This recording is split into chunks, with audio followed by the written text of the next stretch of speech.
All right, so better late than never, I guess. Everybody else has already done their review of Godzilla Minus One, but my wife and I just got back from seeing it right now. We had to wait till after the first weekend there because I went to see it with some friends of ours. And I've been avoiding watching any reviews of it, any spoilers, anything else. I have not watched a single other video about Godzilla Minus One, and wanted to give just my unscripted, off the cuff review of it right now. And we'll begin by saying that it is a very good movie. Um, if I was going to compare it and grade it and whatever, I would say that I still prefer Shin Gojira. I still think Shin Gojira is like peak Godzilla, that in the original. But this is still a very good movie. I have like virtually nothing bad to say about it. Virtually no criticisms. If there is any one thing that I would maybe have changed, it was simply the ending of it. I think that I'm going to avoid a spoiler, but there is a little teaser right at the end that I think could have gone after the credits, um, because otherwise, how the true end scene there with the human characters, I think just resolved everything really nicely, and then just to flip to that last little stinger there was really abrupt. And I think they could have just put that at the end credits. That's like the only criticism I have of it. Um, Otherwise, a very, very good movie. Very, very good movie. Hard to imagine that it was made on only $15 million. Like Hollywood, take note. Um, when your movie is so expensive that it has to make $1 billion to break even, that's too much. Like this movie, because it was made with care. It was made with an excellent script, excellent subject matter, excellent actors, and they managed to keep the special effects within a budget, and it worked. I mean, it's made back on its North American release here just this weekend. It's made back its production costs. Like, not bad, not bad. Hollywood, take note. And I mean, of course, people are already fighting about it as well because the internet is a horrible place and nobody's allowed to enjoy anything. But basically, just people pointing to the success of this movie and saying, like, this is what we want. This is why Japan is winning. Because they're just concentrating on good, solid stories that are grounded in their history and their culture and their issues. And not caring at all about like the American culture war. Some people have already been trying to say like, oh, the alt right chuds on the internet even though this movie is so anti-American. It's like, what? This movie has like nothing to do with America. This movie is about the Japan's post-war conditions and the wrestling with the Japanese bureaucracy, um, what Japan demanded of soldiers, and how and it cut them adrift, and how they have to that transition back into civilian life and dealing with the PTSD, and for a lot of these guys, how the war never ended, right? And Godzilla is in this movie, it's wartime trauma is in this case what Godzilla is really a symbol for in this movie, and it's brilliant and it's wonderful and it's culturally situated, and it's an excellent movie all around. Again, I wouldn't say it's one of my favorite Godzilla movies, but I have nothing like bad to say about it. Everything in it was brilliantly executed. Um, and what I think this really brought to Godzilla as a franchise, right? It's sort of the opposite extreme from Shin Gojira, right? Shin Gojira is a story told on a massive scale. Like you have these human characters in there, um, and it's a biting satire of Japanese bureaucracy, and so the fact that you don't focus that much on the people, it's just like their string of titles, official government titles, keeps getting bigger and bigger and bigger. Um, that's by design, right? Because Shin Gojira is a big story. It's a national level crisis, and the government's trying to deal with this. And when like Shin Gojira unleashes his atomic laser and destroys Tokyo, like it's horrifying because of the massive scale of it. Um, it's such a huge tragedy that it's hard to wrap your head around, and the suddenness of it. Um, Half the government gets taken out in one shot. Um, this Godzilla minus one is the other extreme from that, right? It's a very visceral story because you're seeing it from the human scale, right? You're seeing the people that Godzilla is stomping on. You're seeing the people that Godzilla is crunching and tossing around. Um, like I had some initial reservations seeing the trailers that I wasn't fully sold on the Godzilla's design because Shin Gojira presents this very impersonal Godzilla. Right, this Godzilla is like a force of on nature. Um, he doesn't have a personality really. He's just this blank, beady-eyed monstrosity, which is perfect for that movie. So go from that, swinging now to this other movie, minus one, where he almost looks like a dog. Right? So the initial trailers and commercials and things, it's like he looks very animal. He looks almost like a dog.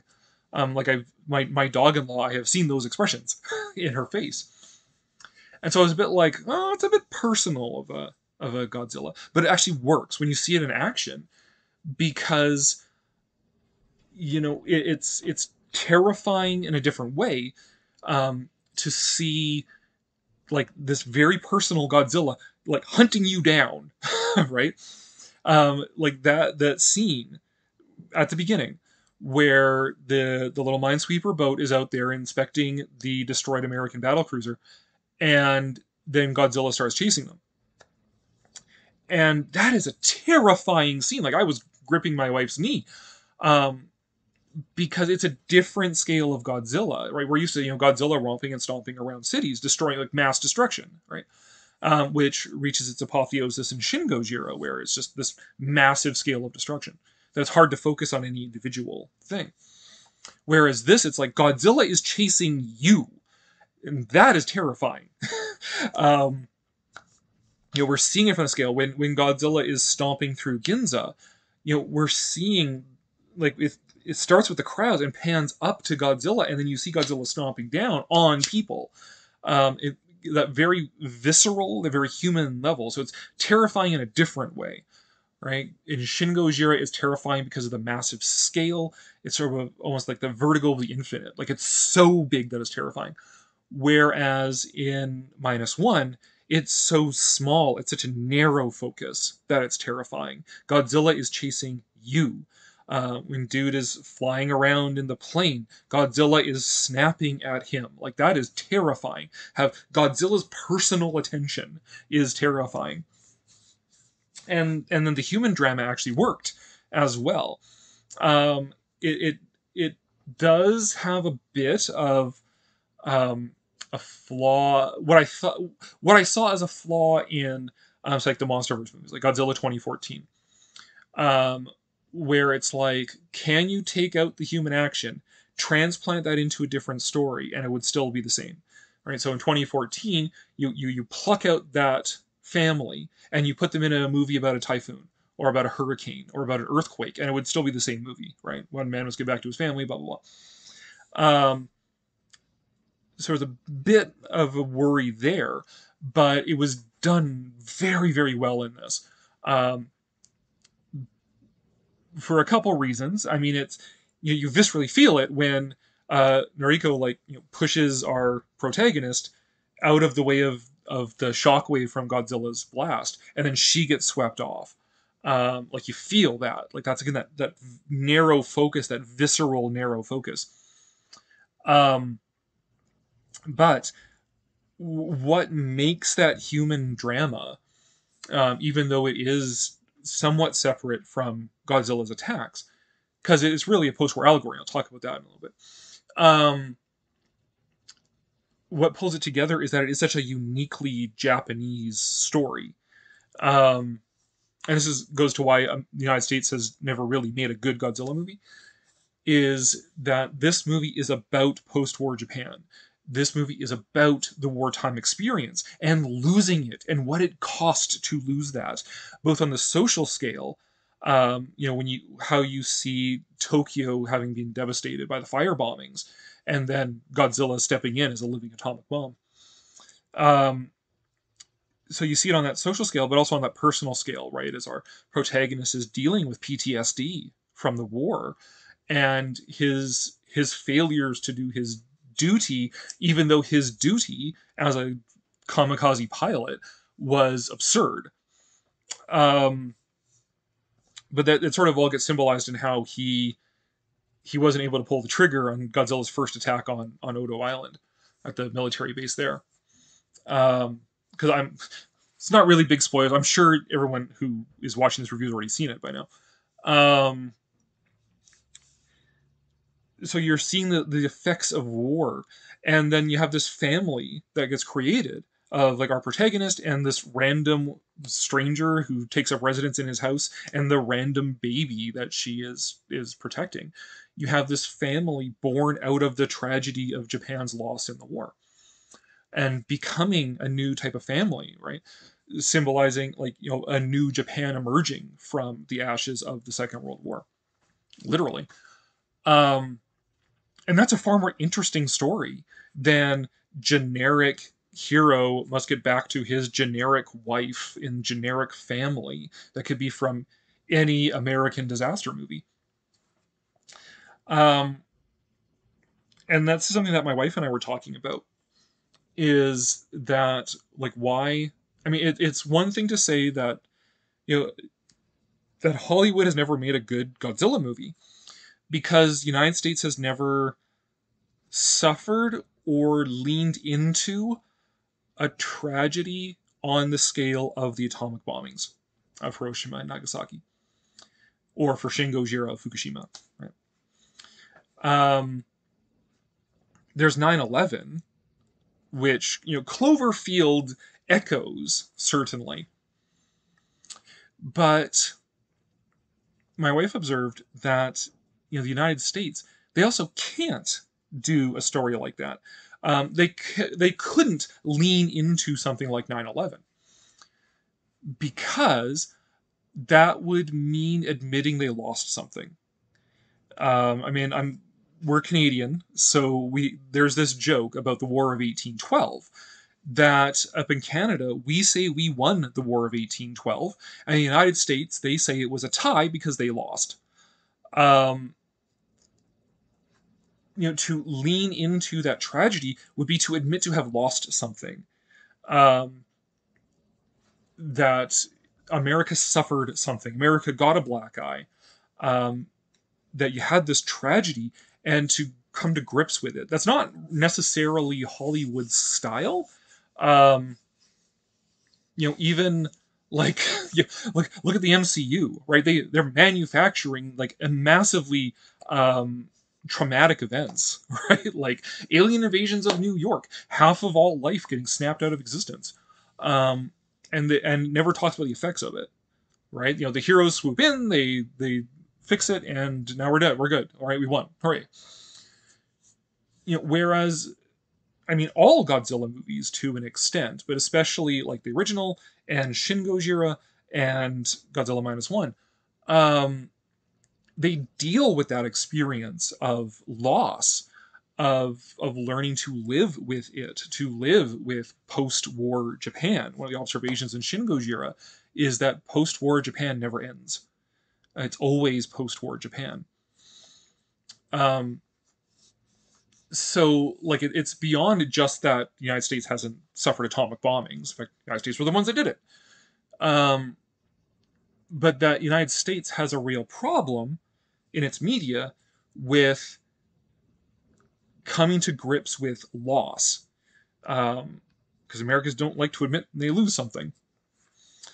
Um, coming to grips with the tragedy of it, whereas like the tragedy is like defining character of Japan in the 20th century. Um, and then we experience that so viscerally in this movie. Again, like I said, I wasn't sold on how sort of how much character Godzilla is given, right? He's less like a force of nature and more like a giant dog in this movie. Like his eyes are full of, like I like my wife has said she would love to see behind the scenes footage to see if they actually just put like a Godzilla suit on a dog and had that be the actor. They filmed this dog just doing dog stuff. I was half expecting that when Godzilla like picks up the train in his mouth that he's gonna shake it around like a dog does. Um, because his behavior is so animal like. Um, but that actually, in the context of this film, really adds to the like the visceral experience of it, right? Like it's not even that Godzilla is like this massive force of nature or this massive like unnatural disaster like Fukushima. That is this blank impersonal thing. It's like you're being chased by a gigantic animal. That is terrifying, and that is visceral. Um, Now, with the theme of post-war Japan as well, um, in a lot of ways, I saw this movie less as a Godzilla movie and more as part of uh, Yamazaki, the director's body of work on the late war and post-war Japan. Like you could very neatly slot this into his movies about the war. His movie about Yamato, Always Sunset on Third Street, that trilogy, and if I remember correctly, he's also done a movie about a kamikaze pilot who didn't go kamikaze. So, like, this is not a new theme for him. It almost feels more like that, having seen several of those movies. That you can see this and appreciate it as a Godzilla movie, sure, um, but I think it adds more to it, seeing it as a part of that body of work of Yamazaki's films dealing with war and post-war Japan and Japan's failure in the war, and then it's rebuilding, right? So you could almost get like a history of World War II Japanese action and recovery just from watching his movies, like in their chronological order. Um, which is also why like I don't have a lot of patience for these sort of arguments like, oh, why do the alt right chuds like this movie so much and not the Marvels when this movie is like so anti-American, blah blah. It's like it's not about you. It's not about America. It's not about your politics. This movie is about Japan and the Japanese experience. And let it be about Japan. And that's what makes it interesting, is that it's not some grandiose archetype about American politics. Like other countries exist, guys. Other countries have things going on. Other countries have histories of their own. The lack of the American reaction to Godzilla in -1 really almost more of a plot device. Really, they just have to explain why Americans aren't just come in with a whole bunch of battleships and destroy Godzilla. Um, and then the whole like it's civilians who have to organize an effort against Godzilla. Um, I think is part of that post-war critique. Specifically, it was the government that got us into the war. But also, if you think about it, like post Fukushima, post Shingojira, where in Shingojira it's a satire on the government's inaction in response to the Fukushima disaster and the tsunami. That the government bureaucracy has to get stripped away so that you can have this unit, this flat structure of problem solvers and weirdos and nerds, right? Who are able to do something and to act and react against this evolving crisis, this rapidly evolving crisis.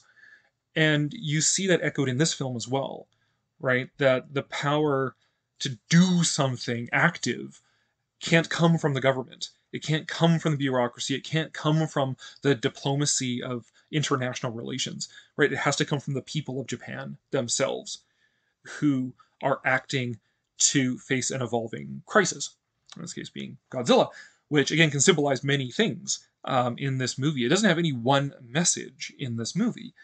Um, Godzilla primarily seems to me to represent post-war trauma. Um, can also represent the atomic bomb, sure. Can represent Fukushima, can represent any, the economic crisis, COVID. You could make an argument that in some ways Godzilla is COVID, right? How do people act and react against that?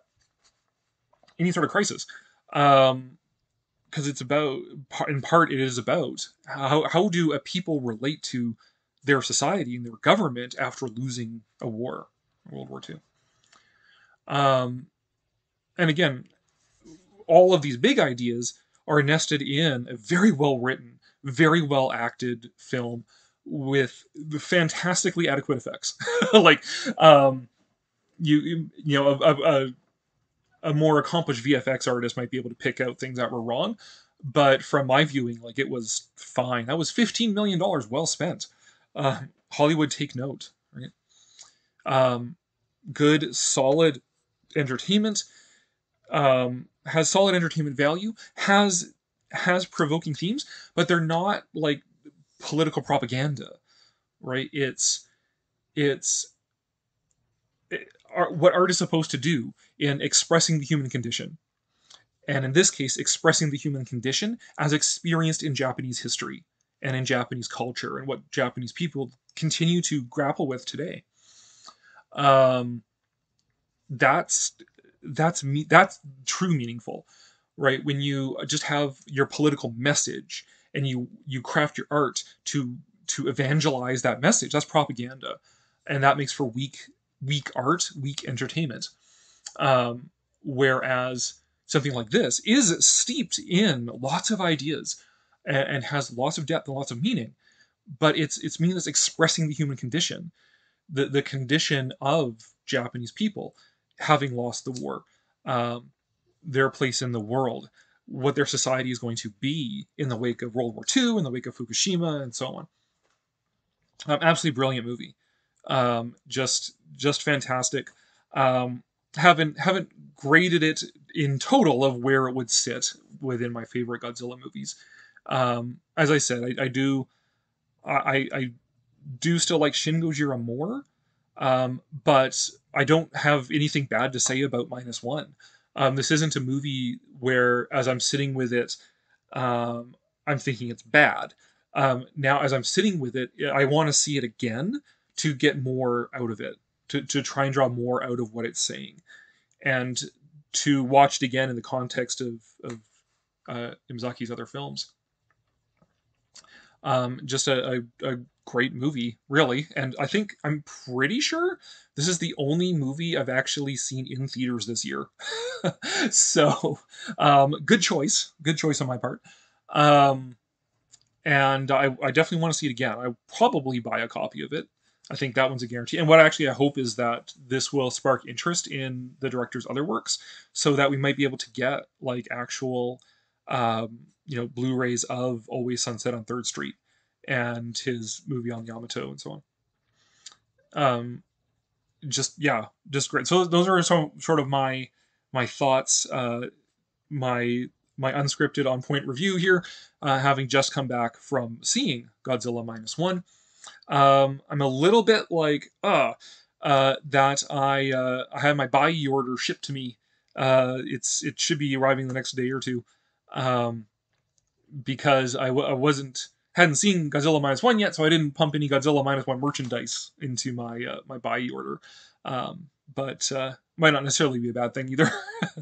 um, just yeah, I'm great movie, and you've probably seen it already, so I hope you enjoyed it, and share some of your observations in the comments below.